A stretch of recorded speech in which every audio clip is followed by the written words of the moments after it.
Muy buenas noches y muchas gracias por acompañarnos en el Heraldo Televisión. Les doy la bienvenida a esta mesa de análisis y debate político para hablar siempre de los temas más importantes de la agenda nacional. Hoy concretamente vamos a hablar de los resultados de las elecciones internas del Partido Revolucionario Institucional. ¿Cómo fueron estos resultados? ¿Cómo fue esta contienda? Las irregularidades que en algún momento se reportaron de parte de algunos militantes al interior de este partido. Hasta el último corte del PREP, el 84.12% aproximadamente de los votos estaban favoreciendo ya al candidato Alejandro Moreno. Sin embargo, en las elecciones solo se reporta una participación de cerca del 30% de los militantes. Esto quiere decir que hay un 70% de abstencionismo. Ya platicaremos al respecto cuál fue el motivo de un porcentaje tan alto al respecto. Los invito entonces por eso a que se queden con nosotros para analizar este tema. Tenemos invitados muy importantes. Soy Maximiliano Espejel. Bienvenidos, comenzamos. Endeudándose, reciclando material electoral y militancia molesta por no poder votar fue la constante en la elección interna del PRI. Al mediodía, en los 32 estados de la República Mexicana, 5.892 casillas recibían el voto de 6.7 millones de simpatizantes. Al llegar a la mesa de votación, los priistas encontraban mamparas reutilizadas, portaurnas recicladas, instructivos rayados con lápiz, crayones y tinta indeleble. Al final había que regresar todo. Que se termine ya la captura de actas aquí, nosotros regresamos esos materiales. Se ahorraron 5 millones de pesos con lo prestado. Lo que está presupuestado, que teníamos para este efecto, es cerca de 80 millones de pesos. Durante la jornada electoral, muchos priistas se molestaron porque no pudieron votar. Yo milito desde 1974, ¿sí? Ivonne Ortega votó en Yucatán, Alejandro Moreno en Campeche y Lorena Piñón en Veracruz. La exgobernadora de Yucatán desde muy temprano denunció compra y acarreo de votos. Los otros dos candidatos no respondieron a los ataques y esperaron al cierre de urnas, que fue a las 5 de la tarde. A las 7 de la noche, la Comisión Nacional de Procesos Internos del PRI daba resultados de una encuesta de salida. Me están pasando ahorita de una casa encuestadora que la fórmula que encabeza su compañero Alejandro Moreno y Carolina Vigiano tiene una proyección con el 80.9% de las encuestas. Ivonne Ortega alcanzó 15.2% y Lorena Piñón 3.9%. En tanto, Alejandro Moreno invitaba a la unión, Ivonne Ortega canceló una conferencia de prensa que tenía prevista por la noche y solo envió un video a la militancia de su partido. Este es un gran logro, aunque no hayamos ganado la presidencia, no porque no hayan votado por nosotros, sino porque robaron la elección. Vamos a seguir trabajando. Somos la voz de la militancia y somos la voz de los mexicanos. No perdamos eso, que eso es lo que ganamos en este proceso.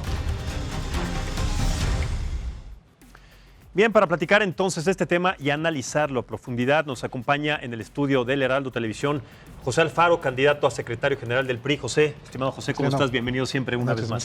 Muchas gracias por la oportunidad. Al contrario, siempre tendrás un espacio abierto aquí en esta mesa, José. Muchísimas gracias. Muchas gracias. También saludo con mucho gusto a Ruth Zabaleta. Ella es doctora en Derecho y asociada del Consejo Mexicano de Asuntos Internacionales, la Comexi. Muchísimas gracias, Ruth, y bienvenida. ¿Cómo estás? Muchas gracias. Bien, gracias. Gracias por la invitación. Al contrario, también siempre abrimos esta mesa para ti en el momento que tengamos que tocar no solamente este tema, sino también diferentes asuntos. Gracias, Ruth. Gracias. Y finalmente también saludo con mucho gusto a Héctor Gutiérrez de la Garza.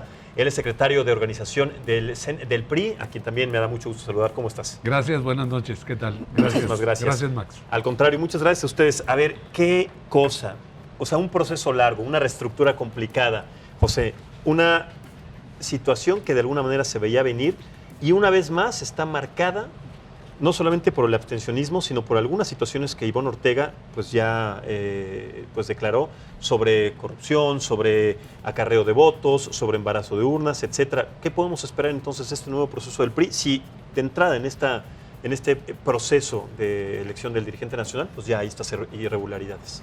Miren, como parte de la fórmula de Ivonne Ortega, por supuesto que lo viví en todo el proceso que fue nuestra campaña por el país. El fenómeno de la línea, de la cargada, de la imposición, fue obvio, fue claro, fue abierto, fue grotesco. Tengo 45 años de militante del partido.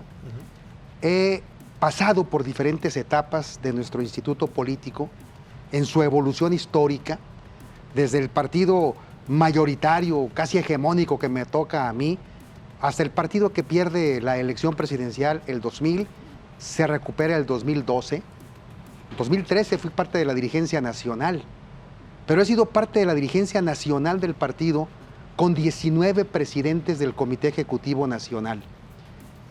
Y este es, desde mi punto de vista y con los elementos que tuve a la vista y que pude comprobar, es el proceso interno más desaseado en la historia del partido. Y lo más grave es que es en un momento crítico y difícil para el partido. Quienes operaron este proceso en la forma que lo hicieron, dañaron de una manera grave al partido. Perdimos la oportunidad de reposicionarnos frente a la sociedad y dimos la imagen de un partido que es capaz de hacerse daño a sí mismo, pero no es capaz de ganar elecciones. ¿Qué opinas al respecto de lo que dice José Ruth? Bueno, no coincido por una razón. O sea, a lo mejor yo lo veo desde afuera. Me parece que haber tenido una votación de 1.700.000 personas. Casi 2 millones, sí. Parece una cosa menor, pero no lo es, porque todos los partidos políticos en este momento tienen una situación de crisis interna que no les permitiría. Pero de todos modos, o sea, 1.700.000 personas yendo a votar, a mí me parece importantísima esa votación desde mi punto de vista. En segundo lugar, no coincido con el asunto de que hacia afuera se haya visto mal, porque más bien había mucha indiferencia, porque parecía que ya era un triunfo anunciado el de que Alito fuera el presidente, porque así se había manifestado por la mayoría de los gobernadores, y sabemos muy bien que los 12 gobernadores pues pesan dentro de un partido político como el PRI, y seguramente estas declaraciones que hicieron previas a que se realizara la elección ya daba avisos de que había una preferencia hacia esa candidatura. Respecto a que haya habido anomalías, pues ya los compañeros tendrán la manera de denunciar o de decirlo, pero hacia afuera, o sea, yo lo veo de manera externa. A los ciudadanos, independientemente de lo que haya sucedido adentro, perdón que lo diga así, no les importó. O sea, ni siquiera el Círculo Rojo lo tomó en cuenta este proceso electoral del PRI. Muy pocos medios de comunicación estuvieron atentos al proceso interno del PRI. Me parece que ahí es la falla más bien, en donde el PRI debió quizás difundir más esta campaña, esta elección que tenían interna. ¿Pero a qué crees que se debe? O sea, que Ruth, que esta falta de atención de los medios no se haya postrado como se esperaba. ¿Crees que fue responsabilidad del PRI? ¿Crees que ya el interés no existe? Sí era responsabilidad del PRI, porque creo que en el momento que haya una aparente cargada hacia un candidato, ¿a quién le va a importar si ya no se ve competencia? Esa es una. Pero otra también, los partidos políticos en este momento están en una crisis general. O sea, la nota importante en estos días, y preguntémosle a los ciudadanos, fue que se le quiere disminuir el recurso a los partidos y que la mayoría de los ciudadanos, es una propuesta popular para ellos, la aceptan. Dicen sí, que se le baje el presupuesto a los partidos y enterró la nota principal, que era la elección de este partido, pues por un liderazgo que es importante, ¿no? Un hartazgo general de la sociedad hacia los partidos políticos. Héctor, ¿coincides, difieres con lo que dice Ruth, José? Mira, primero yo creo que es importante el por qué se toma la decisión de una consulta a la militancia del priismo. Por los resultados de julio del 2018. Vamos a partir de ahí, donde la militancia sentía que no estaba participando en la definición, no solo de sus dirigentes, sino de sus candidatos. Que era muy importante el fortalecer a los propios militantes, y fue a lo que se dedicó el Comité Ejecutivo Nacional. Lo primero es el fortalecimiento de la militancia. A ver, vamos a recordar un poquito.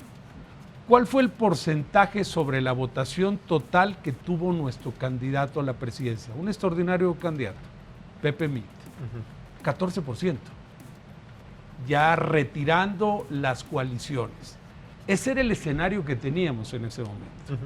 Sobre eso, hubo un diagnóstico hacia el interior, y lo primero que se vio era que la prioridad de un militante del PRI era ser consejero.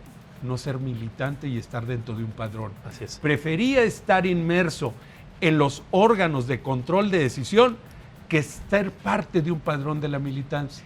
Pepechón le tocó trabajar de manera muy interesante en la Secretaría de Organización y conoce perfectamente el desarrollo del padrón priista al paso de los años. ¿Qué resuelve el Consejo Político? Consulta la base. Y la primera pregunta era ¿cuál era la base? Porque estábamos sobre un ejercicio en ese momento de actualización del propio padrón priista. El 23 de enero nos dicen hay 6,5 millones aproximadamente el INE y sobre eso se empieza a trabajar en una jornada de afiliación desde el 5 de febrero. Hago la puntualización porque escuchaba por ahí algunos que se dolían de no estar en el padrón. 6 meses después reaccionaron que no estaban en un padrón teniendo 6 meses para poder actualizar. ¿En qué nos echa la mano el INE con relación a ese padrón? Pues le pedimos depúramelo. ¿Y depúramelo por qué? Porque en el propio padrón obviamente había defunciones y habíamos vivido ya un proceso interno en Yucatán y en Veracruz donde se había surgido esa situación. El INE nos echó la mano, no obstante que le corresponde hasta el 2020 hacer la depuración del padrón. Nos hace la depuración previamente. Y de esa depuración de aproximadamente 450,000, que no es cualquier cosa, en lo absoluto, el número aproximadamente son 250,000 que tienen su credencial de elector vencida. Lo primero que se les pide a cualquiera es ten de perdido tu credencial vigente. Tuvimos una muy buena cantidad. Es de sentido común, ¿no? Pues a veces el menos común de los sentidos. Claro. Y esa es una realidad. Entonces, sobre eso, la siguiente etapa de depuración son las defunciones y aproximadamente 50,000 que estaban registrados ya formalmente en otro partido político. O sea, aproximadamente 400 son de esos 3 rubros y logramos depurar. Sobre eso empezamos a trabajar con la coincidencia, porque el órgano formal que tiene que responder es la Comisión Nacional de Procesos Internos, que trató de involucrar a todos. Y sobre eso, al día de hoy tenemos un PREP que no había existido con antelación, con un 85% aproximadamente, y mañana, como sabe perfectamente Pepechón, a las 9 de la mañana se integran en los estados para ya llegar al 100% del resultado. ¿Qué tuvimos?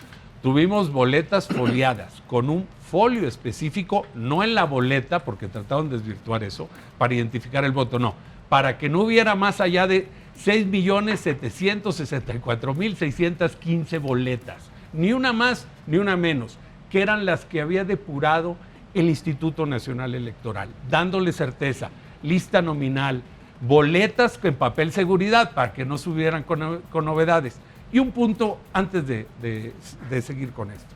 A ver, se ha comentado que hubo una gran abstención. Sí. Un 30% que equivale aproximadamente, de acuerdo a la expectativa, a 2 millones. 1,750,000 en este momento, sí. Pero es el 85. Vamos Correcto. A llegar como a 2 millones. Eso equivale a 9 veces lo que requiere un partido político para obtener sus registros. Claro. Se requieren 233,000. Es 9 veces eso. Y 2, a ver, las constitucionales que tuvimos en este año, ¿sabes cuánto tuvimos de participación en Quintana Roo en una constitucional? 22%. ¿Sabes cuánto tuvimos en Aguascalientes? Un 30%. El común denominador es que no está saliendo el ciudadano a votar. Eso es lo peligroso, porque en una constitucional se comporta prácticamente igual que en lo que hemos tenido. Muchos partidos políticos hubieran querido tener más de 2 millones de votos en una elección interna que se irá a ir desmenuzando. Y concluyo. Felicito el discurso de Ivonne Ortega, mi amiga además. Te voy a decir por qué. Porque ha señalado que continúa siendo priista. Pero que va a impugnar. Lo que ella señala, mientras utilicen las vías idóneas de defensa, que existen como tal y que habrán que probarse, adelante. Ojalá no se llegue a eso, pero mientras se utilicen las vías formales, adelante. Y y manifiesta a su vez una gran madurez política porque dice, voy a dar la lucha desde adentro. Ojalá todos pensaran de esa manera. ¿Se pone en duda la democratización del partido? Mira, la votación que se dice, y Ruth no conoce el partido, opina sobre números que se dan. Y más bien quiero ver de qué estados votaron, porque ahí es donde... Es irreal. Vamos a es saber, ¿verdad? Absolutamente falsa. El hecho de que se diga que votó el 30 o 35% es una mentira. Lo único que revela es el nivel grotesco del embarazo de urnas y el fraude que se hizo. Hay cientos de casillas, cientos con más de 700, 800 votos. Hay casillas que de plano, no sé cómo se puedan explicar, que tienen 1,400, 1,500, 1,600, 1,800 votos. Esto equivale a que votó una persona cada 20 segundos. Digo, qué eficiencia. Eso del acarreo, la compra de votos, las urnas embarazadas, las urnas llenas antes de empezar la elección, son evidentes y claras, lo vivimos. La verdad no peca, pica en estos casos, pero tiene que decirse. O sea, ¿a quién queremos engañar? No podemos caer en el autoengaño. A ver, esa es la visión y ahí están los resultados. Yo espero... Yo tengo una pregunta, Pepe, ¿Sí, cómo no? Ya con eso que manifiestas así tan abiertamente que no lo comparto. Lo que sí comparto es que utilicen las vías idóneas legales en la defensa conducente. Pero como bien lo sabes y como abogado que eres, sabes perfectamente que el que afirma está obligado a probar. Claro. Una pregunta, ¿por qué no tenemos quejas formales en las casillas que estuvieron funcionando el día de ayer? Esa es una duda que tengo. Sí, te lo voy a porque decir. efectivamente subieron videos y otras situaciones, pero formalmente en la casilla, Max, no hay un documento. Esa es la información que tengo. No sé, igual estoy equivocado y me gustaría saberlo. Tienes la información de que nos eliminaron más de 1,000 representantes de manera indebida. Si estás enterado que a la hora que estábamos haciendo las acreditaciones se cayó el sistema y nos dejaron un día sin subir acreditaciones, y una vez que las subimos, las pusieron en estados diferentes que en casillas diferentes, nos quitaron 1,000 representantes de casilla electoral. Y curiosamente es en las casillas donde se da esto. ¿Por qué? Porque se iba a manejar este argumento que tú estás manejando. ¿Cómo es que señalas que hubo irregularidad en esta casilla donde hubo 1,500 votos si no presentaste el recurso? La explicación, ¿En cuántas casillas sí tuvieron representación de acuerdo a tus números? Nosotros pusimos la correcto, totalidad. pero formalmente porque te entregan las actas la gente que tú mandas de representante a una casilla. ¿Aproximadamente a cuánto llegó para tener un dato? Porque a más de 10,000 representantes. Sí, pero estuvieron en cuántas casillas de las 6,150 casillas que hubo en el país. Mira, tuvimos prácticamente el 100% de acreditación en las casillas. Sí, pero de la gente que sí entró, o sea, ¿cuántos tienes? Porque el que sí entró, vamos a pensar que se dio esa irregularidad, te entrega una acta, porque así es como funciona esto. Para eso mandas al representante, para que te mande el acta, ¿no? Y para que te cuide la casilla. ¿Cuántas de esas tuvieron para darnos un iris? De las 6,000 y fracción, como 5,000 y tantas. Perfecto. Entonces, cerca de 5,000. Va a ser muy fácil, esas 5,000 que sí tuviste representación, ver si los números coinciden con las otras. Claro. Es que va a ser un ejercicio muy claro, porque así no descalificas de manera general. Si tú estuviste, Max, representándolo ahí y ahí hubo 800 votos en favor de tal o cual fórmula, porque por cierto, el límite por casilla era hasta 1,500, porque no nos alcanzaba para hacer tantas casillas, pero bueno, 1,500 votantes, ahí vas a ver si efectivamente hay una o no discrepancia. Estoy totalmente de acuerdo, sería un ejercicio democrático, pero Alejandro Moreno dijo que no está dispuesto a hacer eso, que el proceso está concluido, que está determinado ya esta victoria. No, a ver, es que no hemos solucionado lo de fondo. No estamos hablando que se detenga absolutamente nada. Estoy hablando que a la hora de la posible impugnación, desconozco esa función, no me toca a mí, la posible impugnación, va a ser interesante ver en esa impugnación en las casillas que tiene representación, que me dice Pepechón que son casi 5,000, ¿cuál fue la diferencia que hubo en esas que sí tuvo representación frente a esas que señala que no tuvo representación por X y Y situaciones que no puedo asegurar en este momento? Mañana se tiene el cómputo, como lo señalamos. El miércoles es el cómputo nacional.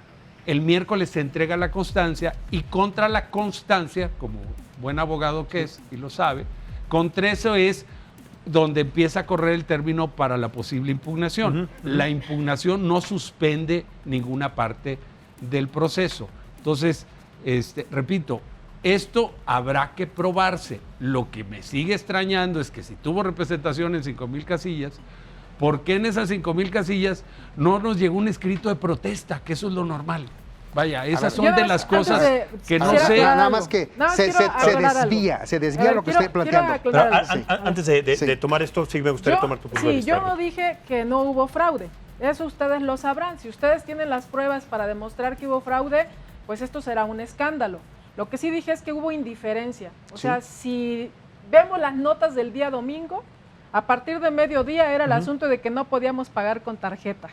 O sea, no había ninguna nota del PRI. Yo estuve buscando las notas del PRI previo a que yo sabía que iba a venir con ustedes y no había notas del PRI. O sea, no había ni denuncias, ni protestas diciendo que hubiera fraude, ni que hubiera acarreado. O sea, sencillamente desapareció la nota de la elección y a otro día amanecimos el día de hoy con que ya había ganado Alito y con tanta diferencia, pues había una duda de decir si efectivamente hubo fraude o no, porque a lo mejor si hubiera sido una diferencia mínima entre uno y otro candidato, pues hubiera la duda de las demás personas hacia afuera, al exterior, pensaríamos que a lo mejor hubo fraude, pero si ustedes lo pueden comprobar, eso ya es un asunto de ustedes. Claro, en lo particular yo no conozco realmente cuáles son sus costumbres internas de cómo dirimir sus diferencias. Por eso, a ver, más de 1,000 casillas que no tuvimos representantes, que es en donde operaron básicamente el fraude, con el argumento de que no podemos presentar escritos porque no estamos. La pregunta es lógico que haya dentro de esas cientos de casillas en donde es imposible que se dé la votación que se dio? Ese es el argumento que tenemos que ver. ¿Por qué se dieron casillas en donde prácticamente votó mágicamente casi el 100% de los electores? Si sabemos, querido Héctor, los problemas, los vicios, las deficiencias que tiene el padrón, todos, o la gran mayoría, asumíamos la preocupación porque no íbamos a tener una votación arriba del 10 o del 15%. Entonces, de repente, mágicamente, tenemos arriba del 30%. ¿A quién queremos engañar? Lo interesante va a ser en enero, cuando el INE haga la depuración y nos diga cuántos militantes tenemos. A ver, José, qué buena observación estás haciendo, Pepe. Y te voy a decir qué debemos de hacer. El INE, Max, en este año, sobre todo por las diferencias en PRD y nosotros, de un gran número de afiliados y que había algunas denuncias por indebida afiliación. Aparecía un personaje y las multas eran muy altas.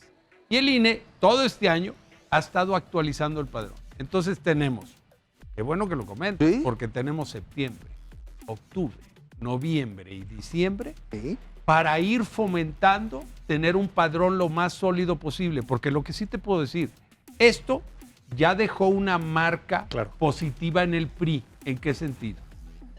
La primera opción para elegir un dirigente o un candidato de aquí en adelante, le guste a quien le guste, va a ser necesariamente la consulta a la base. Eso ya llegó para quedarse, ¿eh?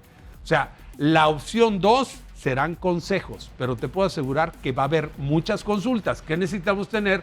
Un padrón lo más confiable posible, y eso es lo que tenemos que trabajar los priistas, para tener un padrón ligado al INE, porque el padrón no es el padrón del PRI, es un padrón que va ligado necesariamente a las reglas del Instituto Nacional Electoral, para que no sea la excusa de no puedo consultar a la base porque el padrón no está completo. Y yo invitaría a todos esos que se dicen que no están en el padrón, pues los que dio de baja el INE por la credencial del elector que no está vigente, pues los invito a que la actualicen. La verdad es una pena que políticos de mucha talla dentro de mi partido los dieron de baja precisamente por esa situación. A lo mejor estaban en Morena. Y en cortito les dije, oye, qué pena, pero revisa tu credencial, no está vigente. Y uno de los requisitos es que tu credencial esté vigente para ir a votar en la interna del PRI y en la constitucional. A ver, Héctor, dijiste que esto genera una marca positiva al interior del partido, pero al exterior, ¿la marca es positiva también o negativa? José. Mira, yo creo que mucho va a quedar de lo que aquí hemos estado debatiendo. Esa es una realidad. ¿Qué es lo que hemos hecho todo este año en la dirigencia, en el Comité Ejecutivo Nacional? Hacia adentro, primero hacia adentro, porque si no tienes bien a tu militancia, si tu militancia sigue estando preocupada por los métodos de elección, no está conforme, etcétera, y no trabajas primero con los tuyos, tu ejército no te ayuda a salir adelante. Ya estamos retrasados, eso sí, en el mensaje al ciudadano, indiscutiblemente. O sea, el reto que tiene la siguiente dirigencia es el mensaje al ciudadano y el estar con la militancia, con los compromisos que además en campaña públicamente hicieron, porque hay una gran ventaja, ahora todo queda grabado.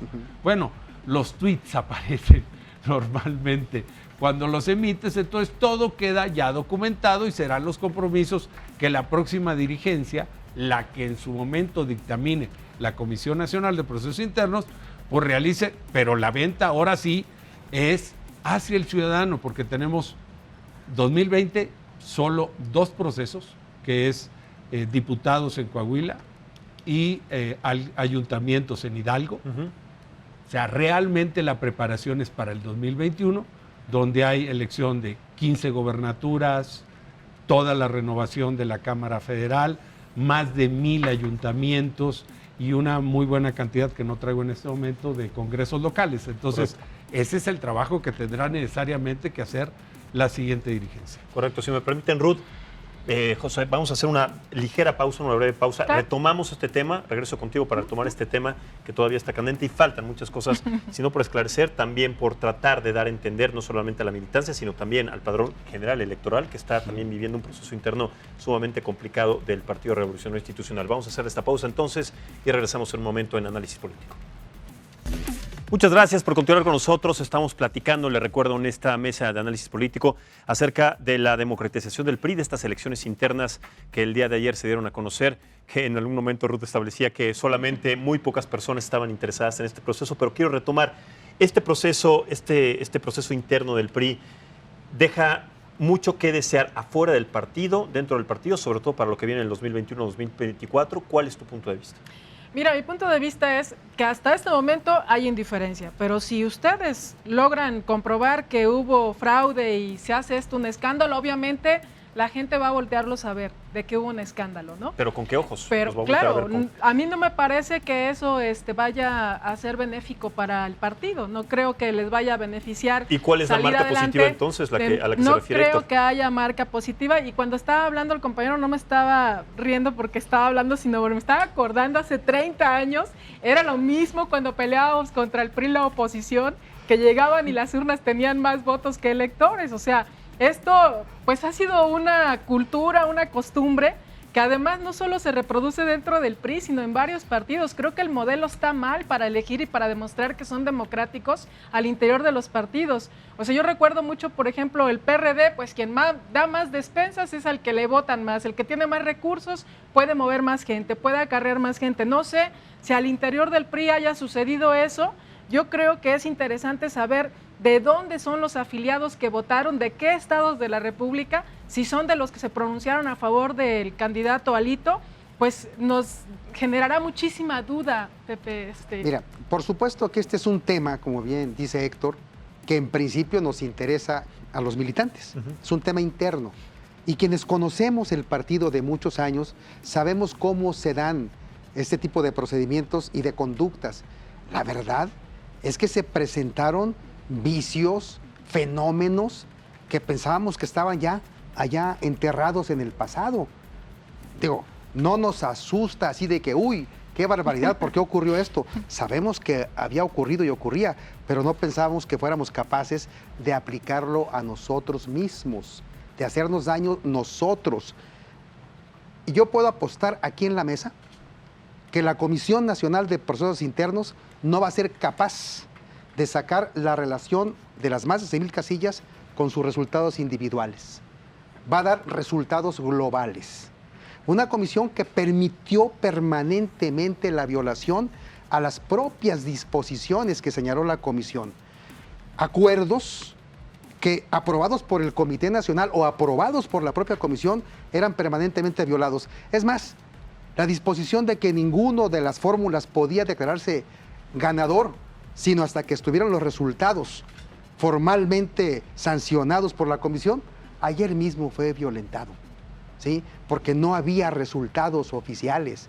Había una encuesta de salida. No hay todavía. Pues no hay. Pepe, en términos de apuestas, como lo estabas diciendo que tú apuestas a que esto no se va a demostrar, ¿había dados cargados entonces en esta elección? No, totalmente, a ver, absolutamente. A ver, mira, primero, déjame explicar la marca positiva. La marca positiva es hacia adentro del PRI. El PRI, de aquí en adelante, todas las elecciones de dirigentes y sobre todo de candidatos van a ser por consulta a la base. ¿Qué van a hacer aquellos que desean aspirar a un cargo de elección popular en el 2021? Desde este momento van a empezar a trabajar en tierra para ir afiliando de manera formal con los requisitos del INE y estás moviendo al partido hacia el interior. Eso es una realidad. Eso es algo que no existía. Como tampoco nunca, aquí sí, nunca, con todos los años de experiencia de Pepechón, y lo sabe, habíamos tenido una elección con un padrón cerrado. Es correcto. Indiscutiblemente. Es la primera vez que se tiene un padrón cerrado. Este es 6,764,000. Oye, que hay que mejorarlo en el camino, no me queda la menor duda, pero era un padrón cerrado. No se movió uno para atrás o uno hacia adelante. Desde el momento en que les notificamos, estos son, sobre eso trabajamos. Boletas en papel seguridad. Hubo alguno de los, en su momento, precandidatos que sugerían para ahorro copias o que fuera a votar el que quisiera. Pues no se puede, tiene que tener un orden. Había una casilla, había una mampara que nos prestaron los diversos órganos electorales locales, había tinta para marcar, etcétera. Tratamos de llevar un proceso electoral lo más ordenado posible. Tuvimos instalación de mesas receptoras de votos de aproximadamente el 99.5% del total, es decir, una diferencia, según mis números, mañana se hará la aclaración conducente, de aproximadamente 25 mesas receptoras que no se instalaron y creo que están perfectamente focalizadas. Se instalaron las mesas. Los funcionarios de casilla, claro que tuvimos problema, porque fue primero mediante un proceso de insaculación, eso jamás se había hecho, que el funcionario de casilla fuera mediante un proceso de insaculación, con letras, el esquema INE. Oye, no alcanzamos con la primera insaculación, vámonos a la segunda insaculación. La última opción, teníamos que tener funcionarios de casilla. La experiencia de Veracruz, que no hubo insaculación, nos llevaba a que, bueno, pues pónganse de acuerdo, necesitamos un presidente y un secretario sobre cada una de ellas. Eso es lo que se fue llevando a cabo. Siempre tuvo representación los candidatos en cada una de las mesas. Y no solo representación. En la Comisión Nacional de Procesos Internos hay la representación de las 3 fórmulas. En los órganos auxiliares, en cada entidad federativa, en los 32, hay una representación de las 32 fórmulas. Las diferencias que señala Pepechón se llevan a cabo hacia cada una de esos órganos auxiliares hacia abajo. Bueno, yo me pregunto, ¿por qué la representación que tenían en cada estado no fue el primero en hacer algún señalamiento? Lo hicieron y están los escritos. Bueno, mañana en el cómputo, mañana va a haber un cómputo en cada estado, ¿sí? Mañana se hace por cada entidad federativa. Ahí tendrán oportunidad de hacer esas consideraciones que tú señalas. Pero lo que sí es que hablar de que no ha sido un proceso transparente, difiero totalmente, porque hemos tratado de llevar un proceso distinto al que se había llevado en cualquiera de las ocasiones con anterioridad en el Partido Revolucionario Institucional. Pero entonces, si difieres, ¿cómo puedes estar de acuerdo con las declaraciones de Ivonne Ortega, Héctor? De que continúa peleándose dentro del PRI. Okay. Mi mayor preocupación era esa, te digo con toda honestidad, y me demostró una vez más la madurez política de mi amiga Ivonne Ortega. Héctor, es que quisieron plantar, sembrar la idea, primero, de que nos bajábamos, de que estábamos negociados, de que participábamos solo para legitimar la llegada de Alejandro. ¿Quisieron quiénes? Perdóname. Pues, porque el CEN no lo... Quisieron, ni el CEN ni la comisión. ¿No? Pero Alejandro, su equipo, su grupo, empezaron a decir, porque teníamos que aclararle nosotros a nuestro equipo, por supuesto que no nos vamos a bajar. Y tampoco nos vamos a ir del PRI. No lo dijo solo ayer Ivonne o yo. Lo dijimos a lo largo de la campaña. Por supuesto que no nos vamos del PRI. Y también denunciamos los candados que se pusieron para que solo hubiese un candidato. A ver, ¿cómo explicar que a Ivonne y a mí nos niegan la firma sectores y organizaciones? ¿Cómo explicar que Ulises Ruiz, que fue gobernador, senador, diputado federal, diputado local, delegado del CEN del PRI en 30 estados de la República, su partido no le reconoció méritos suficientes o requisitos cumplidos para participar en este proceso interno? Su impugnación no prosperó. Impugnación ante las propias autoridades jurisdiccionales federales. Por los candados que le pusieron. Héctor, nosotros logramos... Pero impugnó los candados, precisamente. No puede impugnar el estatuto. No, me gustaría escuchar la opinión de Ruth. No, yo veo positivo, independientemente de lo que vaya a suceder mañana y que se vayan a sustentar los dichos del compañero Pepe Chon. A mí me parece positivo que los partidos tengan este ejercicio de competencia, aún con las diferencias que surgen, porque yo creo que en este momento se requiere que los partidos tengan ese tipo de ejercicios, aún con las denuncias que se susciten de Ivonne. Me parece, estoy de acuerdo con Héctor, que es acertado, también hay positivo, o sea, que Ivonne se quede. Yo soy partidaria de que quien se sujeta a las reglas del juego y pierde, tiene que quedarse en el partido, porque es una regla, o sea, tú te vas a competir con estas reglas, las aceptaste, entonces no puedes al final decir porque perdiste ya no juego. O sea, a mí me parece importante que dentro de los partidos políticos haya esta reacción, pero sí es fundamental el ejercicio democrático al interior de los partidos políticos. Pero entonces regreso a esa pregunta, ¿está en duda la democratización del PRI? A ver, este no fue un proceso democrático. Esta fue una simulación democrática y ahí están los hechos. Los números mismos lo dicen. Los fenómenos que se presentaron en el proceso electoral. Pero no es un contrasentido que ustedes digan que fue una simulación. Jugaron con reglas y ustedes digan que se van a quedar adentro del partido. Es que, porque queremos luchar por su democratización precisamente y la lucha se da dentro. Yo quiero aclarar lo siguiente. La impugnación, o sea, tenemos elementos suficientes y fundamentados para presentarla y perseguir, porque si presentas una denuncia o presentas un recurso, es para lograr que se cumpla lo que tú estás pidiéndole al juzgador, lograr la anulación de la elección. Sin embargo, al interior del grupo, del equipo, que ha trabajado con nosotros, hay diferentes opiniones de si nos vamos o no por la vía jurisdiccional. Ya vemos quiénes pensamos, yo me incluyo en ellos, que ya no hay que hacerle más daño al partido. Ya no hay que hacerle más daño.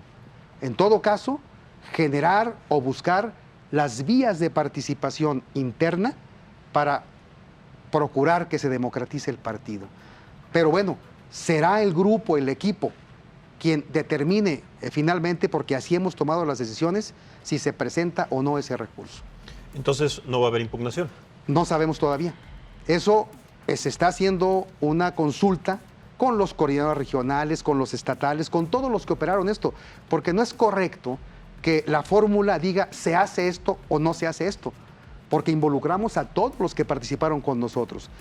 Lo correcto para nosotros es que quienes nos ayudaron y formaron parte de este proceso con nosotros opinen y tomemos por consenso la mejor decisión.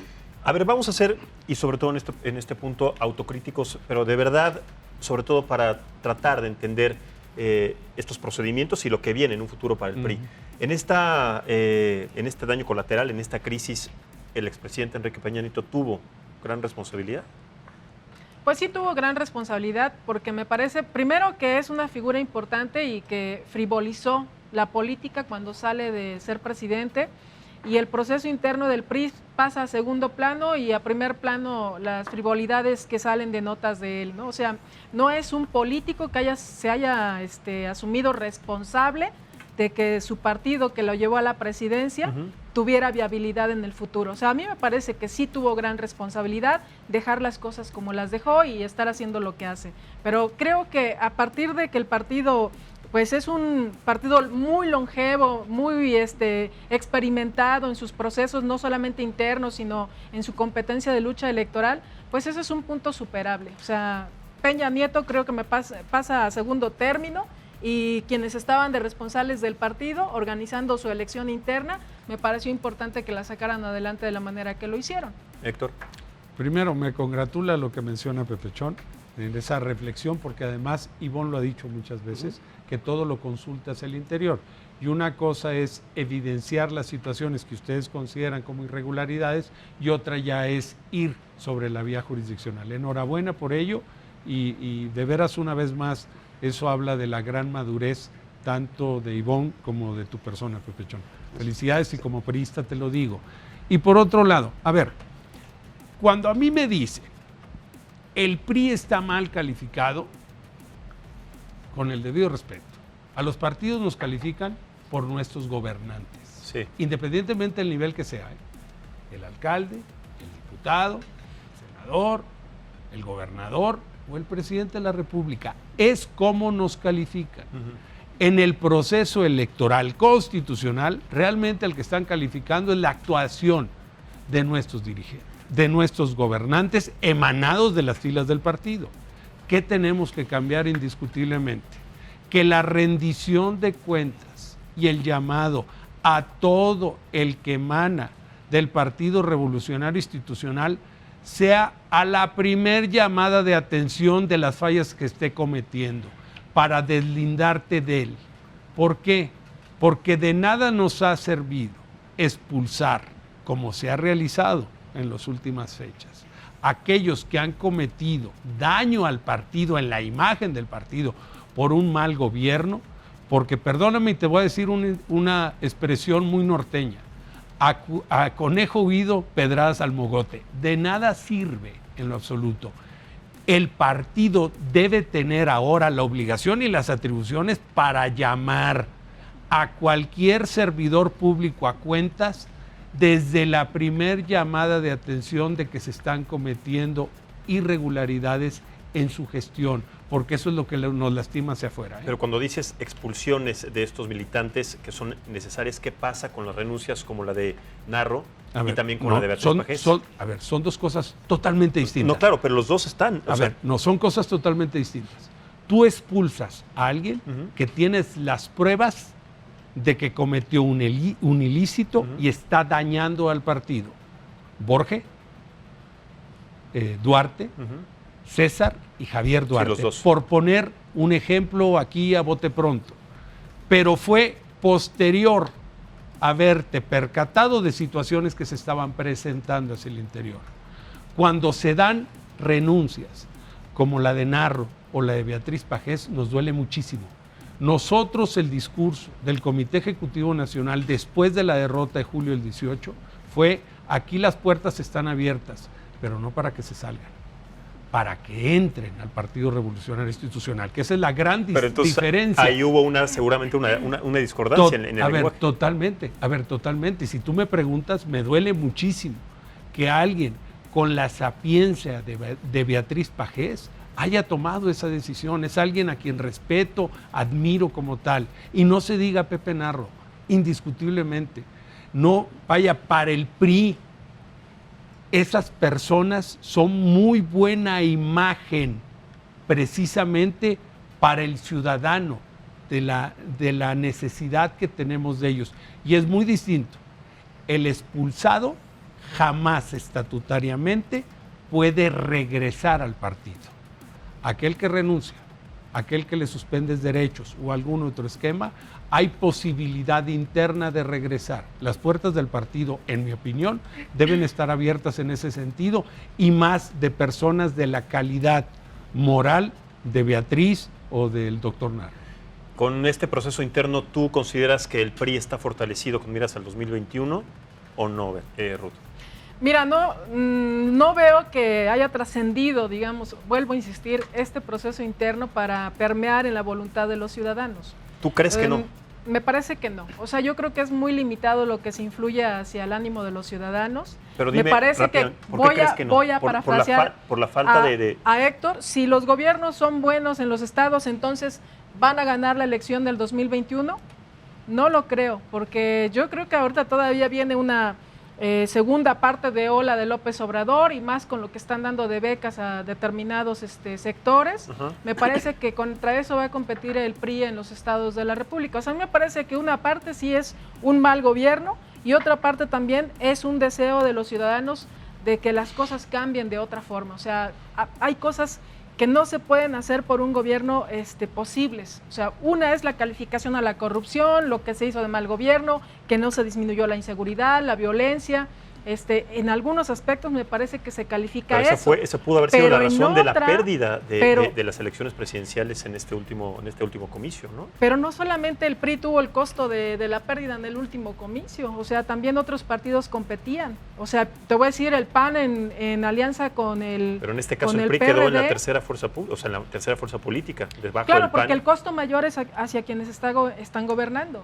Pero en la democracia hay una parte de calificación de los ciudadanos precisamente por lo que vemos de corrupción o de déficit de ejercicio público, y la otra parte es un déficit que califican los ciudadanos en todas las democracias del mundo de manera natural, aspiracional, aspiramos a otra cosa. Aunque haya un gobierno excelente, mira, te voy a poner un ejemplo. Me recuerdo mucho el gobernador de Querétaro, el anterior, no que está gobernando, que hizo un buen trabajo y que las encuestas le calificaban como excelente al gobernador de Querétaro, y cuando vino a la elección, perdió la elección, perdieron todo. Entonces ahí se preguntaban por qué hay una mala calificación hacia ese gobernador cuando se supone que las encuestas decían que ese gobernador había hecho un excelente trabajo. Entonces, porque los ciudadanos a veces aspiramos más, no a veces, siempre aspiramos más de lo que estamos viendo, y ahora que tenemos mayor participación, cualquier punto en donde los políticos no estamos poniendo atención o previendo, lo van a cuestionar los ciudadanos. Te pregunto lo mismo a ti, Pepe. Bueno, ¿cómo ves al PRI de miras al 2021 después de este proceso interno? Con muchos retos, con muchos retos. Retomo el tema del doctor Narro y de Beatriz Pajés, grandes amigos. Hay que ver por qué se fueron. ¿Qué dijeron cuando se fueron? ¿Tú recuerdas qué fue lo que dijeron? Claro que recuerdo. Denunciaron irregularidades y corrupción dentro del partido. Pero en el proceso, en el proceso interno. Tal fue el agravio que recibió el doctor Narro y lo que percibió y lo que denunció. Hay que revisar su video. Él denuncia las irregularidades del padrón y la injerencia del gobierno de López Obrador. Tenemos aquí el video. Vamos a ver si producción nos puede hacer, podemos retomar parte de esas palabras en un momento, pero para que entonces, sigas, Pepe. Eso es grave. Eso es grave porque el doctor Narro no estaba inventando, no es una persona improvisada, simplemente se indignó y pensó, no coincido yo con que se haya ido del partido. Creo que debió haberse bajado de la contienda porque no aceptaba las reglas, ¿verdad? Pero no irse del partido. En eso no coincido. Pero los argumentos los comparto. Sin embargo, nosotros pensamos que podían las cosas ir de otra manera. Ahora, dice el refrán, la víspera anuncia el día. Yo coincido con Héctor, que a partir de un proceso que se da de consulta abierta, todos los demás deben ser así. Sin embargo, la dirigencia que llega hoy, llega en un proceso abierto, pero con mañas, con fraude, con candado, con simulación democrática. De nada sirve que se hagan los procesos abiertos si va a haber candidato de cargada, si va a haber candidato de línea y si va a haber la decisión de que gana como sea, pero gana. Y es consulta abierta. La consulta abierta, si no se evita la cargada, la línea, la imposición, el dedazo, no sirve. Es fraude. Es fraude. Bueno, es lo que estamos denunciando. Es fraude. Entonces, la actual dirigencia llega en ese contexto y le va a parecer fácil hacer simulaciones democráticas en estos procesos. Por eso nos quedamos en el partido, porque vamos a luchar en contra de esa situación, porque vamos a tratar de garantizarles a nuestros militantes que esto que se inicia, que es que sea la militancia quien decida, se dé de manera cabal, sin candados, sin simulación, sin dedo, sin cargada. Héctor. La pregunta es cómo vamos rumbo al 2021. Sí, y sobre sobre todo después de esta crisis interna, ¿cómo enfrenta el PRI las elecciones del 2021? Es que yo no veo crisis interna, desde ahorita te lo digo, Max. O sea, yo no veo esa crisis que se menciona internamente. La crisis la traíamos, pero del 2 de julio del 2018. Entonces, para ti no hay crisis ahora. En este momento no. En este momento. ¿Tú qué opinas, José? Claro que hay crisis. En este momento estamos trabajando sobre el particular. Crisis hay aquí precisamente por la discrepancia que hay entre militantes del PRI, entre ti, entre Pepe. Pero, a ver, y entre más de 6 millones pero hay una sola visión, es cómo fortalecer al partido. ¿Sí? Podemos diferir en algunas afirmaciones que él realiza que no las comparto de ninguna manera, pero cuando me habla de que hay que cuidar al Partido Revolucionario Institucional, claro que lo comparto, y cómo hacer mejor las labores, en la labor democrática hacia el interior del partido, encantado de hacerlo en ese sentido.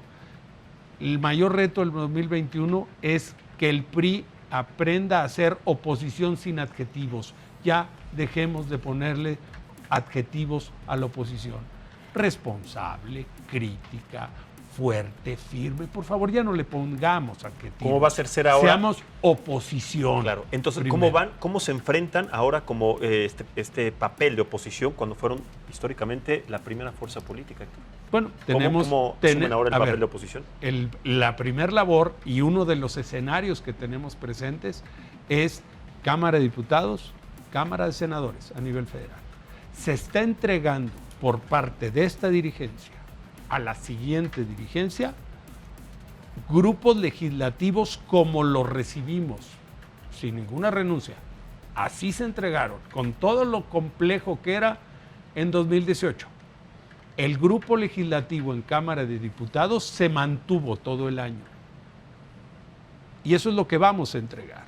Y se entrega un grupo legislativo en el Senado, igual, que inclusive en el caso del Senado, ha trabajado en un bloque opositor que ha logrado que su voz se escuche, al menos en las reformas de índole constitucional. Entonces, eso es lo que se entrega y ese será un gran reto que tendrá la siguiente dirigencia para fortalecer la unidad en esos grupos, tanto en el Senado de la República como en diputados, y que tengamos mayor atención de nuestros congresos locales para que no nos pasen situaciones como la de Baja California, que es una vergüenza total, que sea precisamente con los votos del PRI y del PAN con lo que salga la ley Bonilla. Ese es un absurdo y es por estar descuidando a los congresos locales, que tenemos que hacer una mayor comunicación porque tenemos un partido político nacional.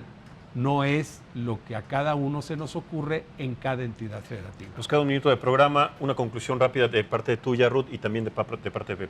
Yo creo que si salen bien librados mañana y no hay denuncia de parte de los compañeros, el PRI tiene la oportunidad de realmente demostrar que es oposición sin adjetivos, dice Héctor, dentro de la Cámara de Diputados, dentro del Senado, mantenerse en la posición que han tenido, pero sobre todo respecto a lo que tienen enfrente, o sea, a un presidente con un partido prácticamente expandiéndose en todos los estados de la República y con gran competitividad electoral para el 2021. Correcto, Pepe, rápidamente. El PRI tiene mucho que dar a México todavía. Tenemos que superar estas situaciones internas y fortalecer la democracia al interior del partido y nuestra autonomía. Tenemos que eliminar cualquier pretensión de convertir al PRI en un satélite de Morena. ¿Por qué? Porque el partido tiene mayor capacidad, mayor estructura y una mejor militancia. Morena no lo tiene. Por eso, la pretensión del gobierno actual de involucrarse en los temas del PRI. El PRI tendrá que ser la oposición que se convierta en opción real de gobierno en nuestro país. Correcto. Pepe Alfaro, Ruth Zabaleta, Héctor Gutiérrez de la Garza, muchísimas gracias. Muchas gracias sobre todo a ustedes por vernos y escucharnos.